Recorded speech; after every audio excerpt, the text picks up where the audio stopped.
এটি একটি পারিবারিক বিনোদন কেন্দ্রের চিত্র, তবে টিকটকারদের উৎপাতে স্থানটি হারিয়েছে তার সৌন্দর্য। সাধারণ মানুষ এদের মানসিক ভারসাম্যহীন বললেও বা পরিবার থেকে ঝাড়ুপেটা জুটলেও লাইক ভিউয়ের নেশায় মত্ত এই টিকটকারদের তাতে কিছুই যায় আসে না।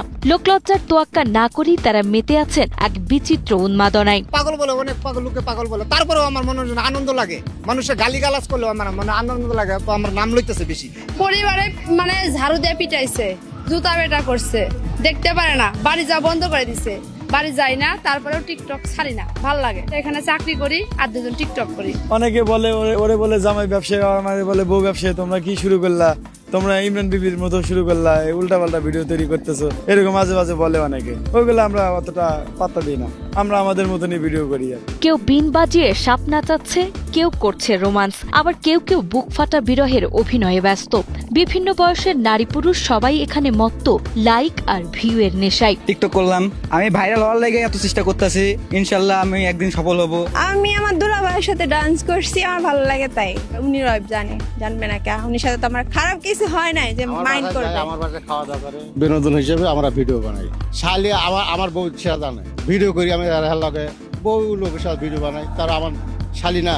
অদ্ভুত এসব দৃশ্যের কারণে গাজীপুরের বিনোদন কেন্দ্র এখন এলাকাবাসীর কাছে পরিচিত পেয়েছে টিকটক পার্ক হিসেবে।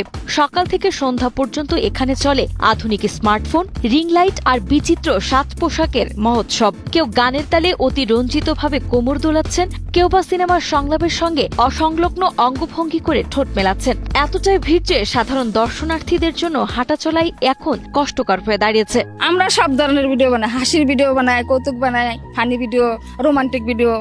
আমার নায়ক আছে, নায়কের সাথে বানাই। নায়কের সাথে এই তো ভিডিও বানাইলাম।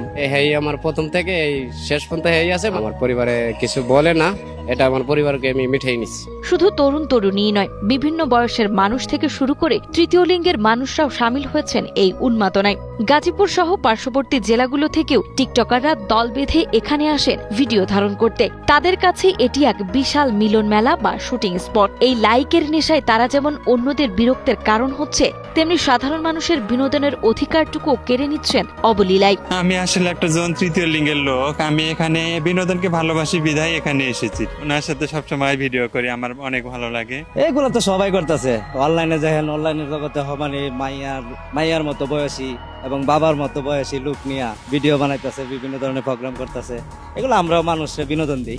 শুধু শখ বা লাইকের নেশা নয়, অনেকের কাছে এটি পেশাও। অন্যের টিকটকের সঙ্গী হয়ে তারা নিচ্ছেন পারিশ্রমিকও।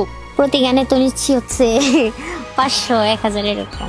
ধরেন আমি 20টা কন্ট্যাক্ট করলাম, ওটাতে আমাকে 1000 দিতে হবে বা 1500 দিতে হবে, এরকম বলে আসতেছি আমরা। টিকটকারদের এই অতি উৎসাহী এবং অনেক ক্ষেত্রে বিশৃঙ্খল কর্মকাণ্ড নিয়ন্ত্রণে কোনো সুনির্দিষ্ট নীতিমালা না থাকায় সাধারণ বিনোদন প্রেমীরা পার্ক বিমুখ হচ্ছেন। সচেতন নাগরিক সমাজের মতে বিনোদনের নামে এই উন্মাদনা বন্ধে এবং পার্কের স্বাভাবিক পরিবেশ ফিরিয়ে আনতে প্রশাসনের দ্রুত হস্তক্ষেপ প্রয়োজন। এটা তো সাংস্কৃতিক নামে অপসংস্কৃতি, অনেক রকম অঙ্গভঙ্গিতে শুটিং করে, ফ্যামিলি নিয়ে আসার মতো না।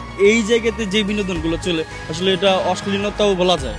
এটা সুস্থ জায়গা হয় না এখন, বা ফ্যামিলি নিয়ে আসলে ছোট ছোট ছেলে মেয়ে আসলে ওরা কি এগুলো শিখবে?